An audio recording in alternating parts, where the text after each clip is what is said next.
Hallelujah. प्रभु का शुक्र हो, प्रभु की तारीफ हो, प्रभु की महिमा हो। प्रभु ने पिछले आराधना के समय में हमें संभाला और ये वचन का समय हमें दिया।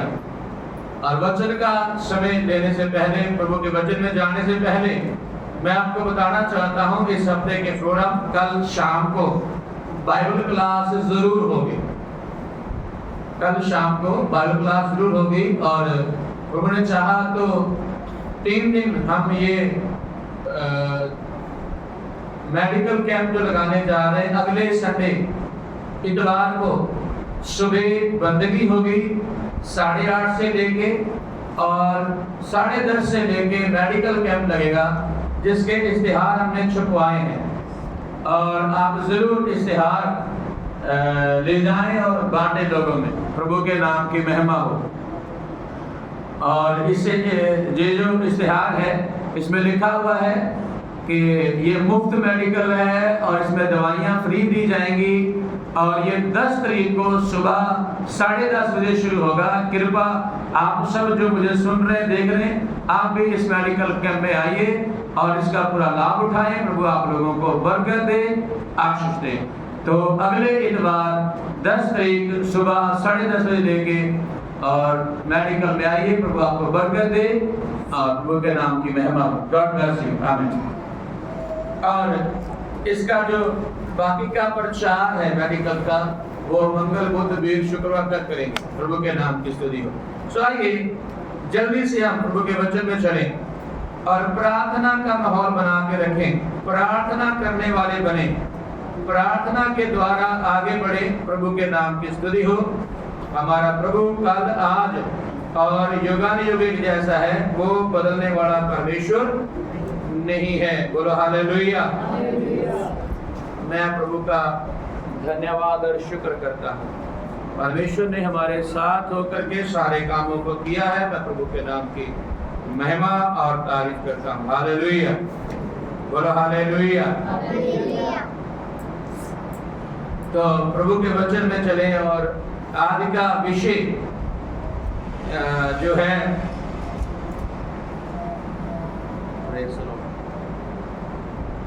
एक वचन को पढ़ेंगे मेरे साथ। लूका की अंजील 13वां अध्याय और आइए लूका की अंजील में आइए और उसका 13 अध्याय और उसका 34 और 35 वचन हिंदी और पंजाबी में कृपा करके माइक में पढ़े। हिंदी और पंजाबी में दोनों भाषाओं में पढ़े। प्रभु आपको बरकत दे। आमीन। हे यरूशलेम, यरूशलेम, तू जो नबियां ਨੂੰ ਕਤਲ ਕਰਦਾ ਹੈ ਅਤੇ ਉਹਨਾਂ ਨੂੰ ਜਿਹੜੇ ਤੇਰੇ ਕੋਲ ਕੱਲੇ ਹੋਏ ਹਨ ਪਥਰਾਓ ਕਰਦਾ ਹੈ। ਮੈਂ ਕਿੰਨੀ ਵਾਰੀ ਚਾਹਿਆ ਜੋ ਤੇਰੇ ਬਾਲਕਾਂ ਨੂੰ ਉਸੇ ਤਰ੍ਹਾਂ ਇਕੱਠਾ ਕਰਾਂ ਜਿਸ ਤਰ੍ਹਾਂ ਕੁਕੜੀ ਆਪਣੇ ਬੱਚਿਆਂ ਨੂੰ ਖੰਭਾਂ ਹੇਠ ਇਕੱਠੇ ਕਰਦੀ ਹੈ, ਪਰ ਤੁਸੀਂ ਨਾ ਚਾਹਿਆ। ਵੇਖੋ ਤੁਹਾਡਾ ਘਰ ਤੁਹਾਡੇ ਲਈ ਉਜਾੜ ਛੱਡਿਆ ਜਾਂਦਾ ਹੈ ਅਤੇ ਮੈਂ ਤੁਹਾਨੂੰ ਆਖਦਾ ਹਾਂ ਜੋ ਤੁਸੀਂ ਮੈਨੂੰ ਨਾ ਵੇਖੋਗੇ ਜਦ ਤੋੜੀ ਇਹ ਨਾ ਕਹੋਗੇ ਭਾਈ ਮੁਬਾਰਕ ਉਹ ਜਿਹੜਾ ਪ੍ਰਭੂ ਦੇ ਨਾਮ ਉੱਤੇ ਆਉਂਦਾ ਹੈ। हे यरूशलेम, तू जो भविष्यवक्ताओं को मार डालता है और जो तेरे पास भेजा गया उन पर पथराव करता है। कितनी ही बार मैंने ये चाहा कि जैसे मुर्गी अपने बच्चों को अपने पंखों के नीचे इकट्ठा करती है, वैसे ही मैं भी तेरे बालकों को इकट्ठा करूं, पर तूने ये ना चाहा। देखो तुम्हारा घर तुम्हारे लिए उजाड़ छोड़ा जाता है और मैं तुमसे कहता हूँ कि जब तक तुम ना कहोगे धन्य है वह जो प्रभु के नाम से आता है, तब तक तुम मुझे फिर कभी ना देखोगे। आमीन। आइए सब आंखों को बंद करें, सरों को झुकाएं, दुआ करें। जमीन आसमान के मालिक और खालिक हमारे उद्धारकर्ता परमेश्वर, इन वचनों के लिए धन्यवाद जो तूने आज सुबह के समय में दिए हैं। हम सबों के लिए ये वचन आशीष का कारण होने दे प्रभु। आज की संगति मंडली के लिए धन्यवाद। हम सब के ऊपर दया कर, तेरे वचन का खोले जाना हम सबों के लिए आशीष और बरकत हो जाए। धन्यवाद, सारी महिमा आपको मिले यीशु के पाक नाम से। मिलके बोले आमीन। घर से बोलेंगे आमीन। सो प्रभु का धन्यवाद। यहाँ इस वचन में जो लिखा हुआ है, ये प्रभु यीशु मसीह ने यहूदियों के विषय में कहा है।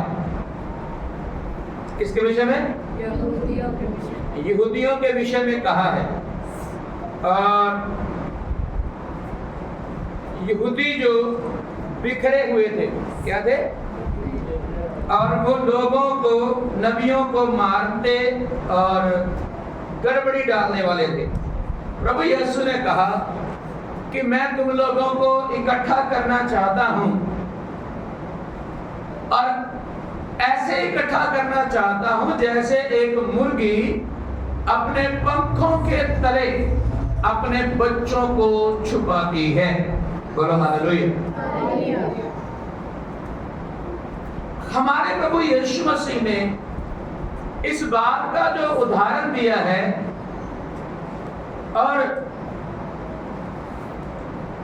इस बात का जो उदाहरण दिया है मुर्गी का, जैसे मुर्गी अपने पंखों के तले अपने बच्चों को छुपाती है, ऐसे मैं तुझे संभालना चाहता हूं। पिछले 3 संडे हमने एक बात के ऊपर मैसेज को बोला, सुना, समझा, सीखा। कौन सा था? जरा जोर से बोल दो। अरे जोर से बोलो, कितने लोग बैठे? चर्च बदली करना। वो 3 भागों में हमने देखा था, और अब थोड़ा सा देखेंगे। उसी के आखिरी बात बोलूंगा।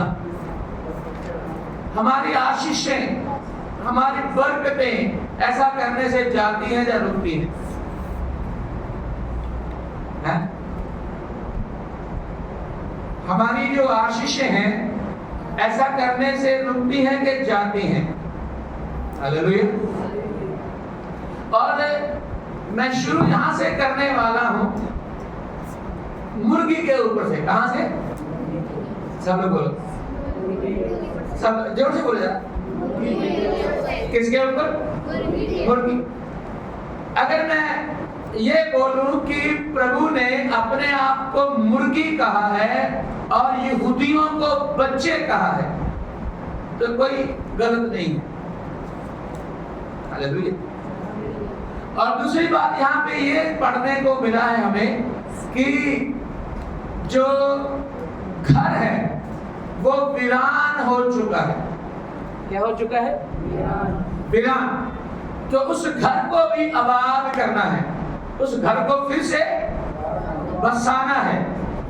घर से गए हुए लोगों को क्या करना है? जोर से बोलो, वापस लाना है। जो लोग घर छोड़ देते हैं उनके बारे में थोड़ा सा बात करने जा रहा हूं।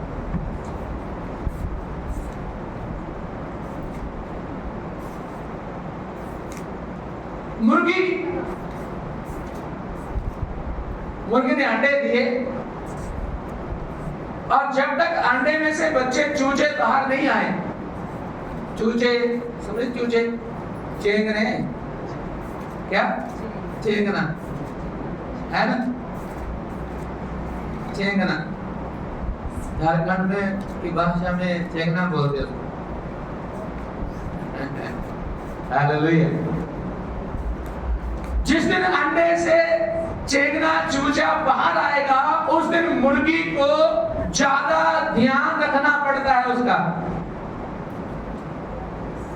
क्योंकि तब वो बच्चा चलना शुरू कर देता है, इधर उधर जाना शुरू करता है। वो बच्चे खेलते हैं और मुर्गी उसके पीछे पीछे दौड़ती है, उसे संभालती है। और जब कभी चील, कुत्ता, बिल्ली, अगड़म बगड़म, लटरम पटरम उस बच्चे को पकड़ने के लिए आते हैं, तब जाकर के वो ऊपर अपने पंख फैला करके बैठ जाती है। आपने देखा होगा।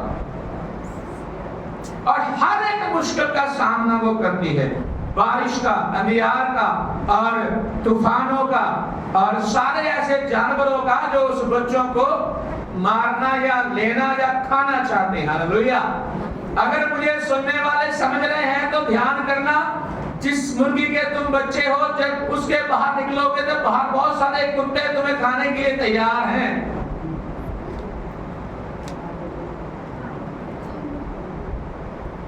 जब तक आप परमेश्वर के घर में रहोगे बचे रहोगे, वरना बाहर शैतान तुम्हारे लिए तुम्हें फाड़ डालने के लिए तैयार है।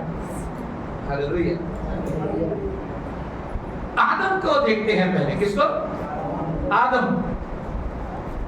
आदम को परमेश्वर ने अदन की वाटिका में रखा और अदन की वाटिका में रहते हुए, अपने घर में रहते हुए उसने पाप किया। क्या किया? पाप किया था। व्यभिचार किया, चोरी की, ठगी की, झूठ बोला। कौन सा पाप किया? जोर से बोलो जरा जोर से बोलो सब लोग। एक नहीं, मेरा मतलब जोर से बोलो, जोर से। आना क्या करी? जो परमेश्वर ने कहा उस बात को नहीं माना। हेलो। जो बात परमेश्वर ने कही उस बात को नहीं माना, इसलिए पाप हो गया। आज भी कलीसिया में जब किसी को कोई काम बोलते वो नहीं मानता, आज्ञाकारिता नहीं करता, तो वो पाप में आ जाता है। जब परमेश्वर की आज्ञा नहीं मानी, परमेश्वर ने उसे वहां से निकालने का फैसला कर दिया।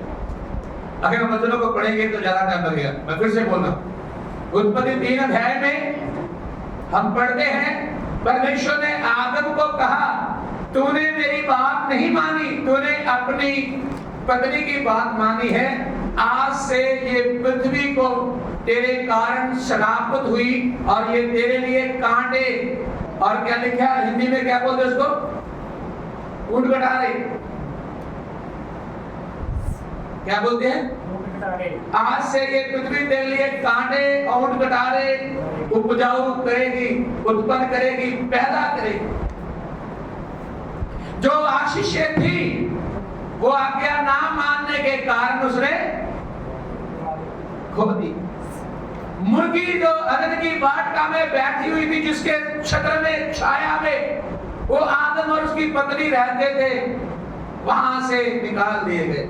और आप जानते हैं वचन को, आज ये आदम की संतान है, चाहे यहूदी हो, चाहे इंग्लैंड के हो, अमेरिका के हो, पाकिस्तान के हो, साउथ अफ्रीका के हो, वो बद्दू हो, काले हो, पंजाब के हो, गोरे हो, झारखंड के हो, सारे आदम की संतान है।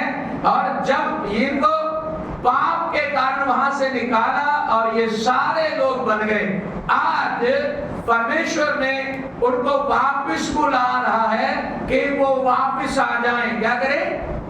वापस। जो घर से निकाले गए या पाप के कारण निकल चुके हैं, परमेश्वर वापस बुला रहा है ताकि आप लोगों को परमेश्वर के पंखों के तले रखा जाए।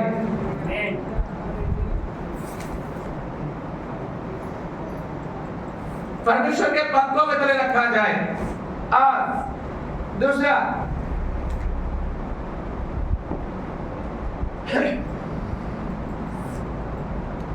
कुछ ऐसा भी गड़बड़ होती है। यहूदा इस्करियोती, कौन?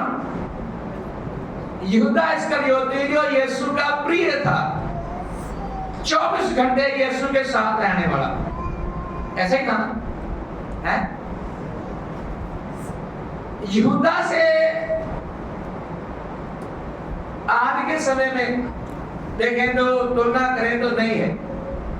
वो 24 घंटे यीशु के साथ रहता था, सब कुछ यीशु के बारे में पता था, बोलता था। उसने यीशु मसीह को भेजने का फैसला कर लिया। क्या फैसला किया?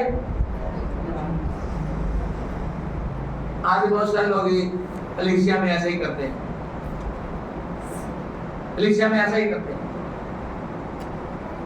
वो अपनी कलीसिया को ऐसे ही समझते, हल्की सी, अपने पास्टर को ऐसे ही समझते। लेकिन याद रखना, मैं बता रहा हूं, ध्यान से सुनना, ये बात मेरी नहीं।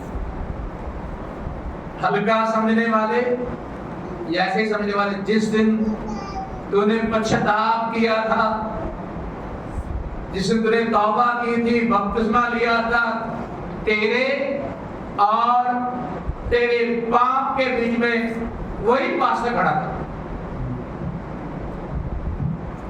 जोर से सुनिए, ध्यान से बोलिए, हालेलुया। तेरे और तेरे पाप के बीच में वही पास्टर खड़ा था, और जब दुष्ट आत्मा तुझे फाड़ने को था, तब पास्टर बीच में खड़ा था। यहूदा प्रभु के साथ चलता था और प्रभु को ही बेचने का फैसला कर दिया। और जब प्रभु को बेचने का फैसला किया, जब प्रभु को बेचने का फैसला किया, तो मेरे अजीजों, फैसला कर लिया, बेच भी दिया, तो परिणाम क्या निकला? रिजल्ट क्या निकला? सुसाइड। क्या करना पड़ा उसको? जोर से बोलो, आत्महत्या करनी पड़ी उसे। तो याद करना, आदम परमेश्वर से अदन की वाटिका से निकला और उसे कमा के खाना पड़ा। बोया, फिर बीज को बीजा, बोया, फिर काटा, फिर खाया। अदन की वाटिका में आशीषें थी, वहां बोने की लोड़ नहीं थी, वहां सब कुछ बना बनाया मिलता। और यहूदा यीशु के साथ था, पूरी उसका अनंत काल का जीवन बनना था। वो प्रभु यीशु के साथ रहते हुए प्रभु से सारी आशीषों का हकदार था, स्वर्ग में हकदार था। लेकिन प्रभु के खिलाफ चलने के कारण वो बंदा क्या हो गया? सुसाइड करना।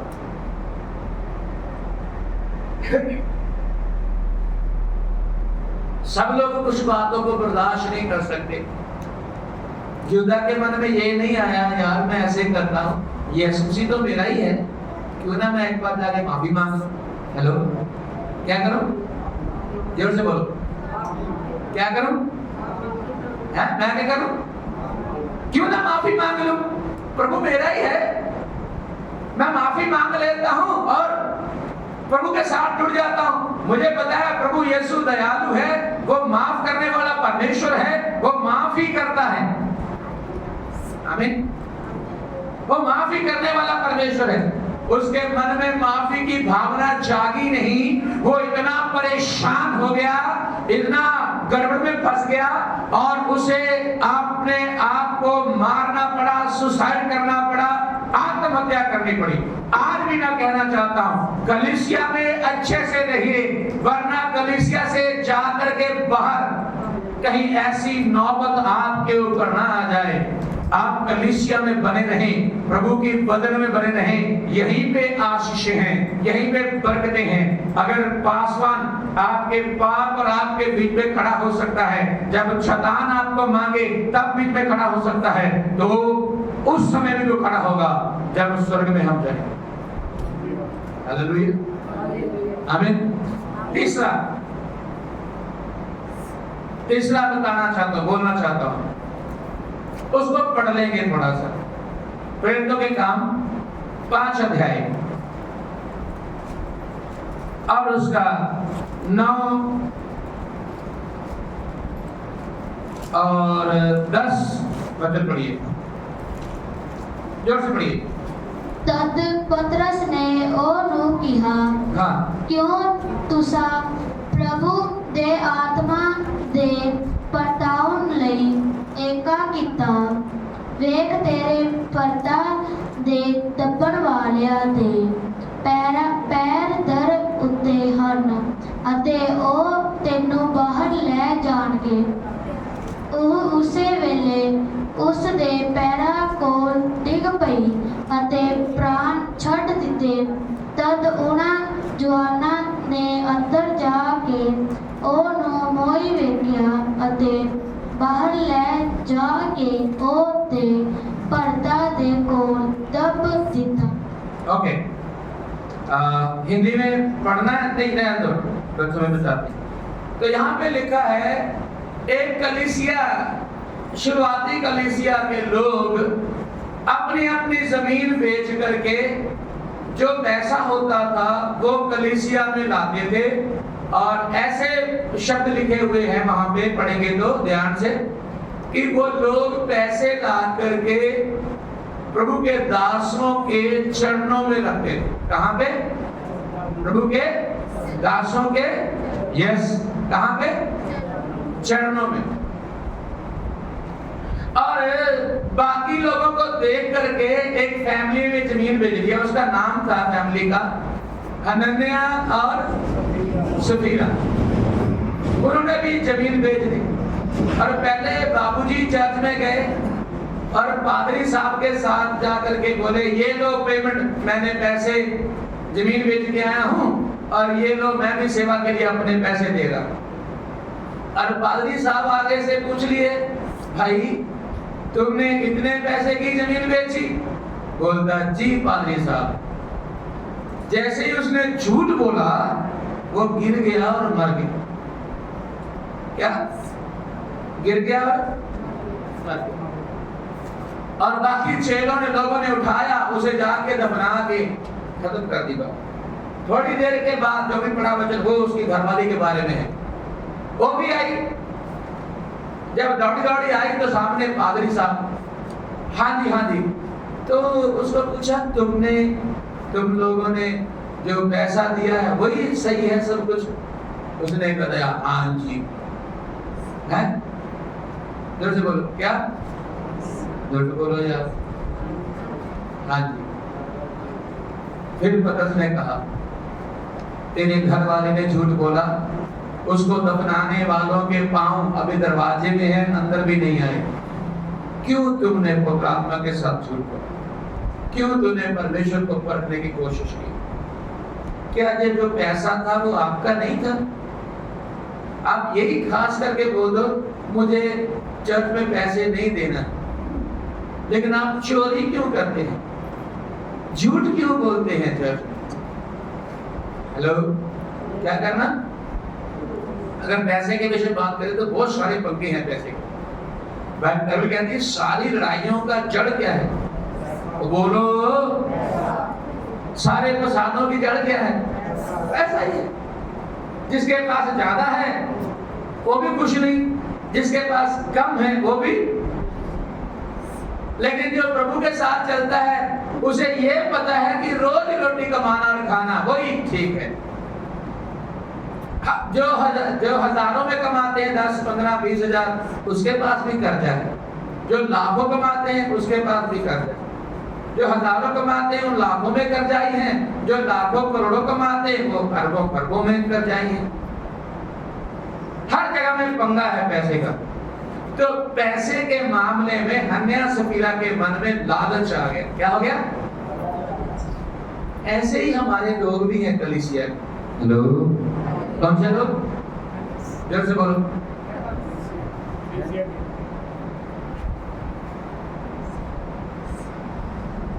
कलीसिया के लोग भी हैं।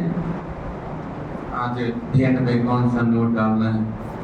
नहीं, ये नहीं डालेंगे, नहीं ये भी नहीं डालेंगे, इसको भी नहीं डालेंगे, इसको भी नहीं डालेंगे,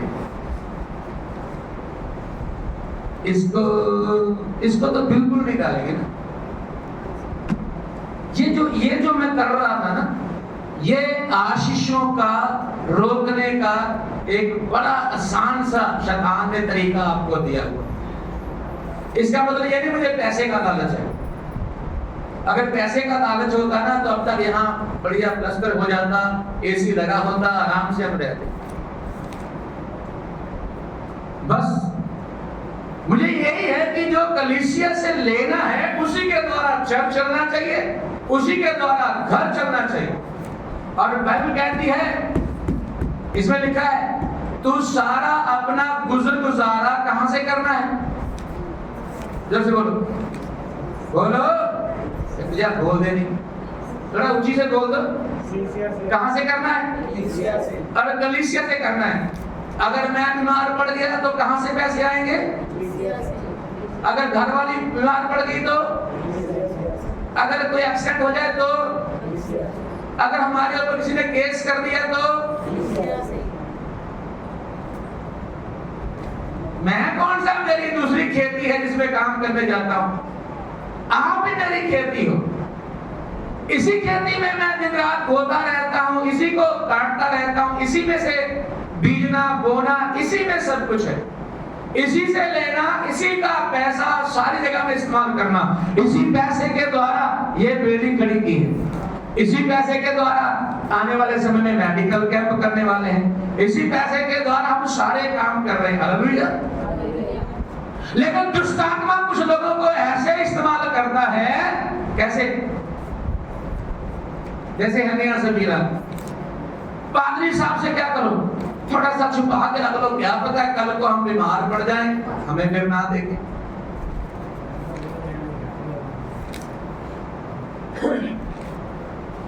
चेक करना आपके अंदर तो नहीं है ऐसा दुष्ट आत्मा। कुछ लोग तो विश्वास के मामले में भी गड़बड़ी करते हैं।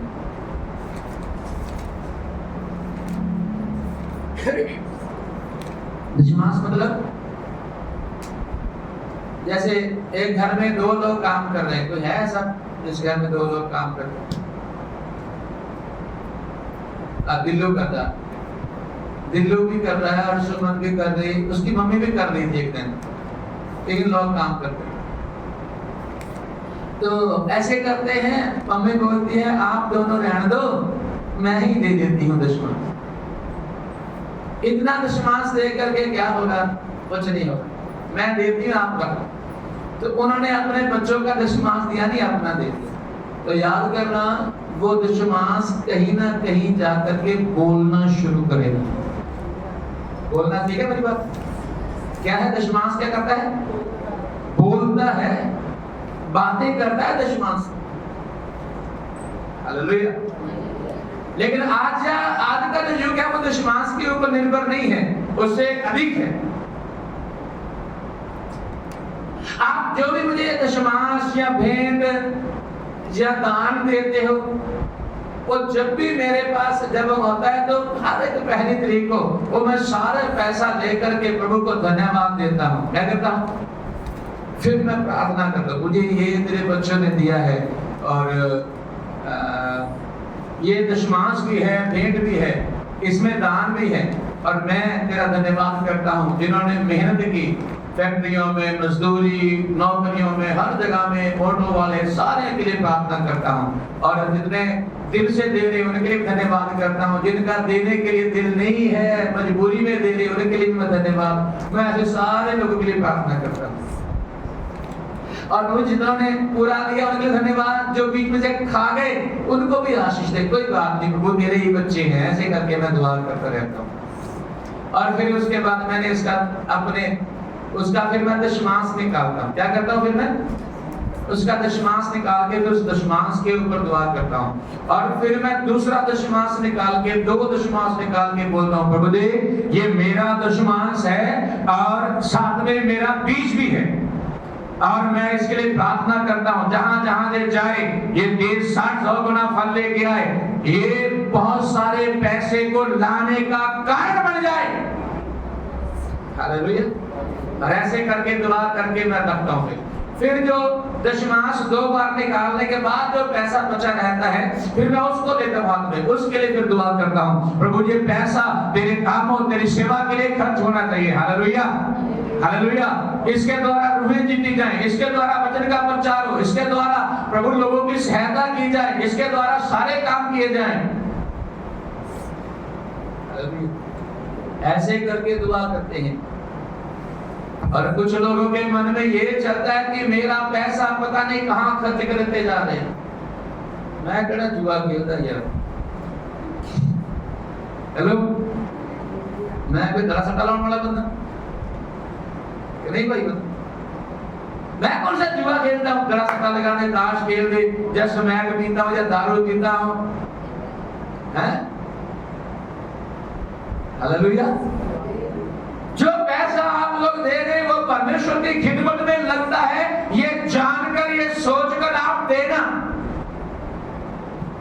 मुझे बड़ी खुशी है, प्रभु का धन्यवाद हो, हमारे चर्च से 2-3 लोग खड़े हो गए हैं जो हमारी मंथली पास्टर मीटिंग होती है वहां पास्टरों की सहायता कर रहे हैं 1000-1500 देकर। बोलो हालेलुया, बोल दो हालेलुया। दशमांश निकाला, फिर भेंट निकाला, फिर और देने वाला भी दिया, फिर उसके अलावा पास्टरों को भी मंथली देना शुरू कर दिया है। और मैं बताना चाहता हूं ऐसे घरों में कमी नहीं होगी, उनके घरों में, उनके बटुए में कमी नहीं होगी, परमेश्वर को दे रहे हो आप। हमारी मंथली मीटिंग जो होती है आप कभी उसमें आकर के देखना कैसे होता है। इस बार जो मीटिंग है हमारी 19 तारीख को है, जिसने आना आ सकते हैं। 19 तारीख को भी एक अच्छा प्रोग्राम रखा हमने, सेमिनार टाइप रखा हुआ है। पास्टर हैविक साइमन को बुलाया है, जानते हैं कुछ लोग उसको? पास्टर हैविक साइमन को बुलाया है, बड़े अच्छे प्रीचर और टीचर हैं। वो 19 को यहाँ सुबह होंगे, 10 बजे से लेके 2 बजे तक वो मीटिंग चलेगा, लगातार प्रीचिंग और टीचिंग चलेगी।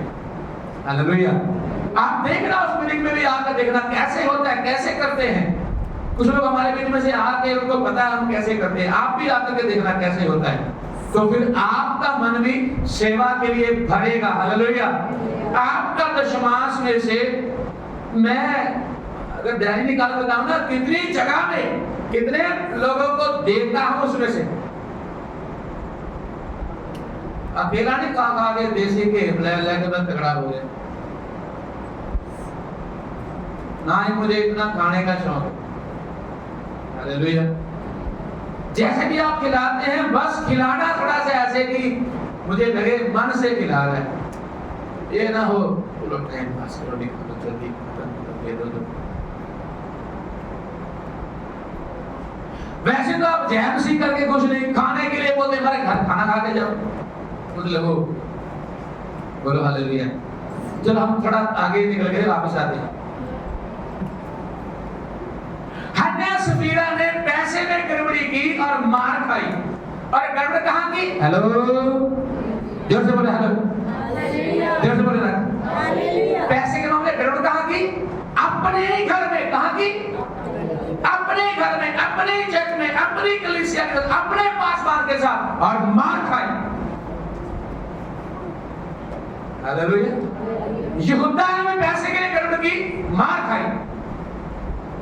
आज बहुत सारे लोग बाहर कुड़ करते हैं, मुझे कोई शर्म नहीं बोलने के लिए। बुलंदपुर चर्च तो हमारा यही प्रचार करता है, वो पालकी दशमांश मांगता है, बिल्कुल मांगता हूं, लेना भी है, छुपके थोड़ी लेना है, लेना है। अरे हम अपनी कलीसिया से ले रहे हैं, अपने लोगों से ले रहे हैं, और प्रभु के काम के लिए ले रहे हैं। और मैं तो दशमांश के साथ चल रहा हूं, तू कैसे चल रहा है? तुझे पैसा आ कहां से रहा है? हालेलुया नहीं बोला किसी ने। अगर एक पास्टर का गुजारा दशमांश से नहीं हो रहा, फिर उसको पैसा कहां से 2 नंबर का आ रहा है? क्यों भाई बिलीव है जी? फिर आपको पैसा कहां से आ रहा है? कौन सा धंधा शुरू किया है मेरे भाई? यहाँ की कलीसिया को तोड़ने के लिए दशमांश का नाम लेकर के आप कार्य कर रहे हैं, और उनका कोई बात नहीं, वो तो उनका काम ही है। मैंने पहले बताया ना, जब चेंगना अंडे से बाहर आएगा तो बहुत सारे बिलियां बुलियां सब घूमती उसको पकड़ने के लिए। तो बहुत बार ऐसे होता है कि मुर्गी की आंखों से ओझल होता है, कोई तो उठा ले जाता है, उठा ले गए वो। हालेलुया। दुख इस बात का है कि शायद मेरे अपने लोगों को सिखाने में थोड़ी कमी रही, हमारे ही लोग मजबूत नहीं है क्या, इसलिए मैं चुप रहता हूं। अगर कोई चर्च छोड़ के जा रहा है, इसका मतलब थोड़ी मुझ में कमी है, मैं उनको बता नहीं पाया, उन्हें सिखा नहीं पाया, उन्हें समझा नहीं पाया। Hello hello. लेकिन जो सीखा हुआ है ऐसा कर रहा है, आप शांति नहीं पाएंगे कहीं जाकर। हमें क्या नहीं, कैसा लगेगा मदन को अगर उसका शनि उससे बात ना करे, उसके घर ना आए, उसे मिले ही ना, और उसे पैसे भी ना दे? कैसा लगेगा? अच्छा लगेगा ना? जब तेरा बेटा तेरी बेटी तेरे साथ धोखाधड़ी करेगा, तुझे अकल आएगी कैसे होता है। कलीसिया परिवार से बढ़ के बहुत सारे नाम दिए गए हैं कलीसिया को वचन में। हालेलुया। ये एक पवित्र मंदिर है, ये यीशु मसीह का शरीर है और ये एक फैमिली परिवार है। और वचन कहता है हम सारे मिलके इसमें अंग हैं। आंख का काम, नाक का काम, इसका पांव का काम भी है। हेलो, अलग अलग प्रकार के हैं। सो मेरे चीजों ध्यान से चलना, कहीं आप अपनी आशीष को ना खो दें। हालेलुया। मैंने कितने उदाहरण दिए? पहला यहूदा का, दूसरा आदम का, तीसरा हनन्याह सफीरा, चौथा और लास्ट चौथा पता है कौन सा है? वो जबरदस्त है, पढ़िए रूत की किताब। रूत की किताब 1 अध्याय 1 से लेके 3-4 तक पढ़िए, फटाफट पढ़िए। Praise the Lord.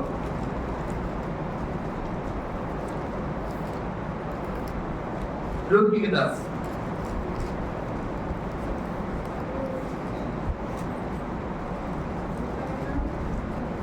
एक से लेकर 3-4 तक। जिन दिनों में न्यायी लोग न्याय करते थे, उन दिनों में देश में अकाल पड़ा। तब यहूदा के बेतलेहम का एक पुरुष अपनी स्त्री और दोनों पुत्रों को संग लेकर मोआब के देश में परदेसी होकर रहने चला। उस पुरुष का नाम एलीमेलेक और उसकी पत्नी का नाम नाओमी और उसके 2 बेटों के नाम महलोन और किल्योन थे। ये एफ्राती थे, अर्थात यहूदा के बेतलेहम के रहने वाले थे। कहां से? यहूदा के बेतलेहम। बेतलेहम का मतलब पता क्या है?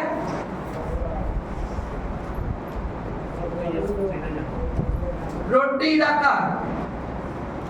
बेतलेहम का मतलब है रोटी का घर। कौन सा घर? रोटी का घर। और यहाँ पे लिखते हैं कि वहां पे कुछ दिनों के लिए तंगी आ गई, अकाल पड़ गया। रोटी के घर में रोटी का अकाल पड़ गया और रोटी के चक्कर में कुछ लोग घर छोड़ के चले गए।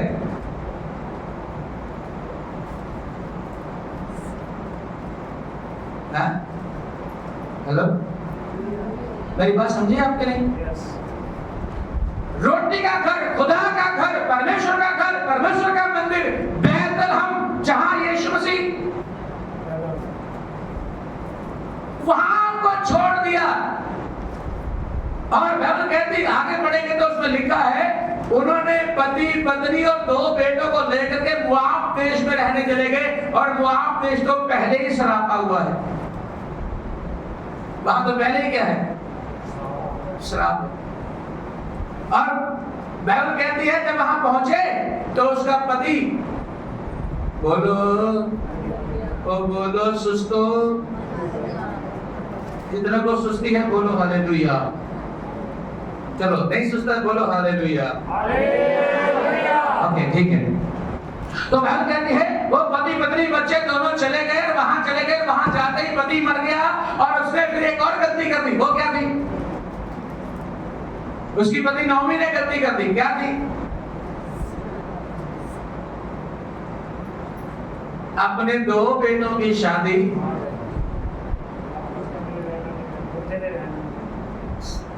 अपनी भाषा बोलो कैसे? कलीसिया की भाषा अन्य जातियों में कर दी। जो मसीह को नहीं मानने वाले वहां शादियां कर दी और दोनों बेटे भी मर गए। दोनों बेटे मर गए। अब एक घर में 3 विधवा, घर एक विधवा। और एक दिन समाचार मिला कि बेतलेहम में परमेश्वर ने खाना दे दिया है। क्या समाचार है? बेतलेहम में फिर से अब ये बोलती है मैं अपने घर जाऊंगी, तो अपनी बहुओं को बोलती है ऐसा करो, मैं तो जा रही हूं, तुम अपने अपने मायके चली जाओ, क्योंकि अब मैं बूढ़ी हो चुकी हूं, मेरे पास इतने साहस नहीं है कि मैं शादी करूं, फिर मुझे बच्चा हो और तब तक तुम इंतजार करो, ऐसा तो नहीं हो सकता, इसलिए तुम दोनों अपने अपने घर चली जाओ। तो एक बहू जो थी उसने फैसला किया, ठीक है मैं जाती हूँ। वो अपनी सास के गले लगे, करके रो रो के सब कुछ करके और हो गए है ना। जो दूसरी थी रूथ थी, रूथ कौन सी, जोर से बोलो, कौन सी, रूथ, कौन, रूथ बोलती है मैंने तुम्हें नहीं छोड़ना। और ऐसे पंजाबी लिखा कहंदा कहंदी तेरियां मिन्नतां ते तरले ना कर, मैं तेनों नहीं छड़ना, मैंने तुम्हें नहीं छोड़ना है, मेरे सामने विनती मत कर, मैं तेरे साथ। उसने बहुत सारी अच्छी बातें बोली, फटाफट बोलने जाता हूं मैं। वो कहती है मैंने तेरे साथ रहना है, तेरे लोग मेरे लोग होंगे, तेरा खुदा मेरा खुदा होगा, जहां तू रहेगी वहीं मैं रहूंगी, और जहां तू मरेगी वहां मैं मरूंगी, जहां तेरी कब्र होगी मेरी तेरे साथ कब्र होगी, तुझे नहीं छोड़ूंगी। आजकल के लोग बोलो कौन सी वफादारी है तेरे अंदर भाई, कौन सी वफादारी है, 1 मिनट में छोड़ के भाग जाते। उसने तो गलती कर ली, नौमी ने तो गलती कर ली, आगे बहुएं भी गलती कर ली, लेकिन एक बहू अच्छी निकली, वो बोलती ठीक है चल बेटा चल चलते हैं। वो अपने घर लौटे, और जब घर लौटे घर में आके खुदा ने सुनी, वहां पे परमेश्वर ने आशीष दी, उसे बरकत दी। वहां पे परमेश्वर ने बोआज को रखा हुआ था, और बोआज के साथ उसकी शादी हुई, फिर एक बेटा हुआ, हालेलुया। और परमेश्वर ने आकर के रूथ को नहीं नौमी को बोला मुबारक हो तुझे बेटा हुआ है, आमीन। जब आप घर लौटोगे फिर से आशीष पाओगे, आमीन। घर छोड़ने वाले, परिवार छोड़ने वाले, आपकी आशीषें भी चली जाएंगी, हालेलुया। ईमान सहमन अभी वहां पे पढ़ रहे हैं, वहां पे तंगी में मुसीबत में हम देखने नहीं जाते, लेकिन पता है, लेकिन हम ये सोचते उनकी भलाई के लिए वहां रहना जरूरी है, उनके फ्यूचर के लिए वहां रहना जरूरी है, उन्हें सीखना जरूरी है। जैसे हम अनपढ़ता को लेकर के चलते हैं, अनपढ़ जैसे हैं, और ऐसे ही प्रचार करना भी नहीं आता, गीत गाना भी नहीं आता, प्रार्थना करना भी नहीं आता, ऐसे हम चल रहे लेकिन हमारे बच्चे अच्छे हो, हालेलुया। तो ऐसे हर एक पासवान ये सोचता है हमारी कलीसिया नंबर 1 होनी चाहिए, प्रार्थना में, संगति में, वचन में, दशमांश में, और एक दूसरे को मेल मिलाप में, आपस में मेल मिलाप में, और जितने आपस में गिले शिकवे को खत्म करके अच्छा सा मेल मिलाप रखे, ताकि आपके घर में, आपके परिवार में, आपके घरों में ऐसी दुनियावी आशीष भी हो और रूहानी आशीष भी हो, हालेलुया, हालेलुया। परमेश्वर हमसे, मुझसे और आपसे प्यार करता है। और लास्ट में मैं बताना चाहता हूँ, उजाड़ू पुत्र उसे कब अकल आई, जब भूखा मरने लगा। क्या, जब से बोले, जब भूखा मरने लगा। और पता नहीं अच्छा वचन सुनने वाले लोग, क्या, खराई से सुनने वाले लोग, पता नहीं कैसे दाल मसला मूंगी खाते रहते जाके। नहीं समझे मेरी बात, समझे कि नहीं? जो अच्छा वचन सुनने वाले हैं, जो अच्छा वचन सुनने वाले हैं, वो मसरा मूंगी के साथ कैसे गुजारा कर रहे हैं मुझे समझ नहीं आती। वो कैसे ABC बोल रहे हैं, जो MA पास हो चुका कैसे ABC पढ़ रहे हैं, ABCD में चले गए, वो पहली क्लास में चले गए। बाइबल कहती अब तक तो तुम्हें प्रचारक होना चाहिए था, तुम फिर से नर्सरी में लग गए। हेलो। और जब भूखा मरा वहां पे जाके उजाड़ू पुत्र, तब होश में आया और कहा मेरे बाप के घर में तो बहुत सारा खाना पीना है, मैं यहाँ भूखा मर रहा हूँ। चलो देखते हैं कब तक आपको भूख नहीं लगती, हालेलुया। क्योंकि बाप के घर में क्या है, जोर से बोलो, है। उसने ये बात मेंशन की है, उस उजाड़ू पुत्र ने कहा है मेरे बाप के घर में बहुत अच्छा खाना है और वहां के नौकर भी अच्छा खाना खाते हैं, मैं तो भूखा मर रहा हूं। समझने वालों के लिए इशारा काफी होता, लेकिन किसी के गिड्डे भी शांत दो तो भी समझ नहीं आती।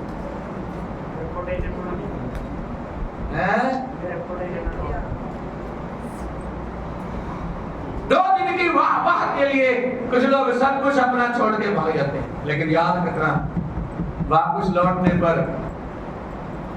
लौटने पर फिर से उस बेटे को उसी पदवी के ऊपर खड़ा कर दिया। Hallelujah, hallelujah, hallelujah.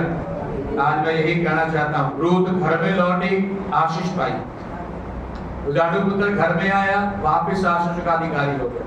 लेकिन कुछ लोगों के लिए आशीष नहीं है। यहूदा के लिए कोई आशीष, हनन्याह के लिए कोई आशीष नहीं, आदम के लिए भी आशीष। वो क्या करें? मन फिराए। क्या करे? जोर से बोलो। वो मन फिराए, तौबा करे, वापस आए। यीशु खड़ा है उसे स्वर्ग में ले जाने को। हालेलुया। वो उस कलीसिया को प्यार करता है जो कलीसिया प्रभु की मर्जी के अनुसार चलती है। आमीन, हालेलुया। और दुष्ट आत्मा इन बातों को नहीं समझता, और कुछ लोगों के दिल दिमाग के ऊपर शैतान ने ऐसा कब्जा कर रखा है कि वो वचन के भेदों को समझते ही नहीं। हालेलुया। आइए हम आंखों को बंद करें, सरों को झुकाएं और अपने घर की ओर लौट के आएं। Praise the Lord. Hallelujah, hallelujah. सब लोग प्रार्थना में जाएं, धन्यवाद करें। Hallelujah, hallelujah. स्वर्गीय पिता, तेरा धन्यवाद हो, तेरा धन्यवाद हो। महान परमेश्वर, तेरी स्तुति हो, तेरी महिमा हो। तू राजाओं का राजा और प्रभुओं का प्रभु है, हमारा परमेश्वर है, हमारा उद्धार करता है, हमारा जीवन देने वाला है। हालेलुया।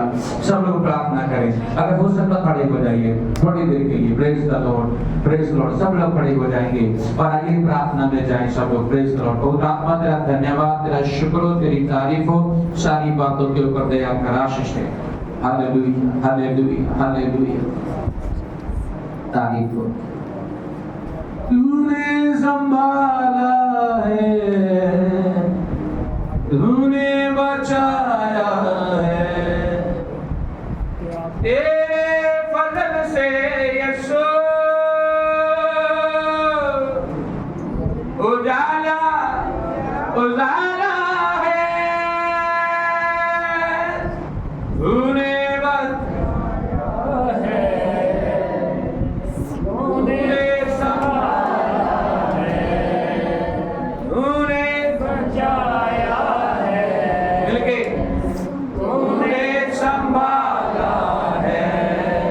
अंधेरी राहों में साथ मेरे तू चला, दुख और कष्ट मेरा तूने हंस के सहाय। अंधेरी राहों में साथ मेरे तू रहा, दुख और कष्ट मेरा तूने हंस के सहाय। यीशु तू ही मेरा छुड़ाने वाला है, यीशु तू ही मेरा छुड़ाने वाला है। तेरे फजल से यीशु, तेरे फजल से यीशु उजाला उजाला है, तूने बचाया है, तूने संभाला है। हालेलुया। तूने बचाया है, तूने संभाला है। आमीन, हालेलुया। स्वर्गीय पिता, धन्यवाद हो। आज भी आपका घर आपका इंतजार कर रहा है। घर में सब प्रकार की आशीषें हैं, बरकतें हैं, खाना है, सब कुछ है। आपको कब भूख लगती है, आप कब सुर्ख में आते हैं, आपको घर की याद कब आती है, ये प्रार्थना में रखना शुरू करें। आइए हम प्रार्थना करें। इस समय रानी के साथ मिलकर दुआ करेंगे, प्रभु के नाम को महिमा देंगे। फिर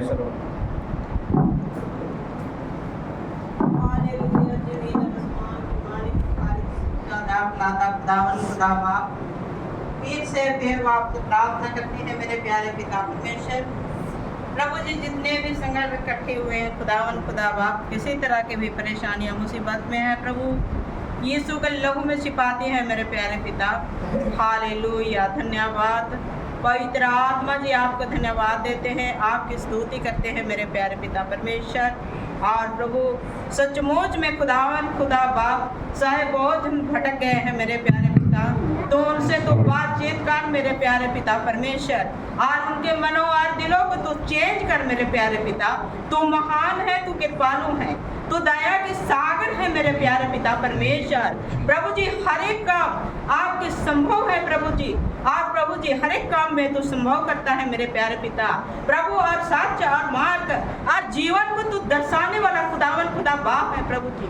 और प्रभु तू हर एक दलदल के कीचड़ से निकालता है मेरे प्यारे पिता, और दलदल के कीचड़ से तू ही निकाल मेरे प्यारे पिता।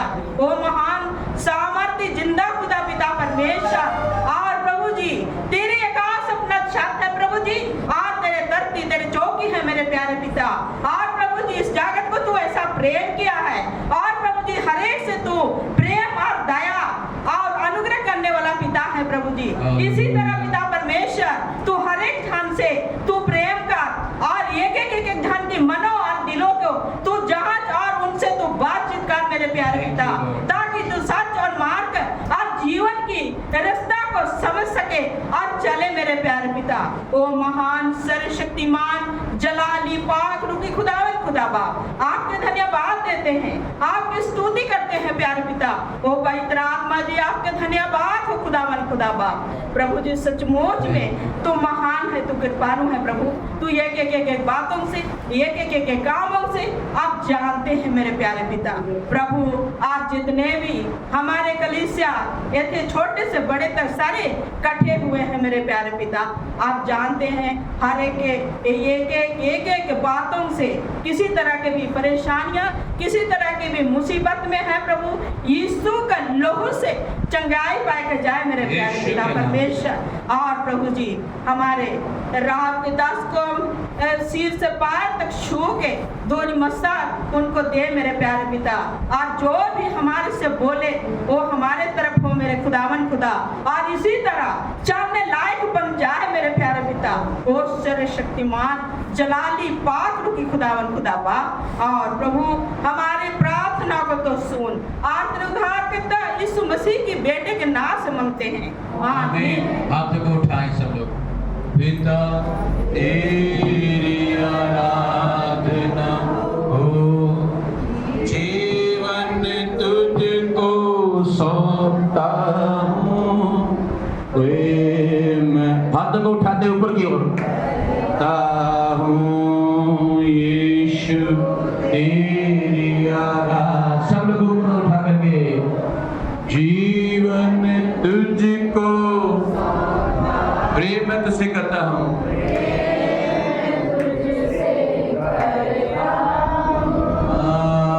आत्मा तेरी आराधना हो, जीवन तुझको सौंपता हूँ, प्रेम मैं तुझसे करता हूँ, प्रेम मैं तुझसे करता हूँ, हालेलुया, प्रेम मैं तुझसे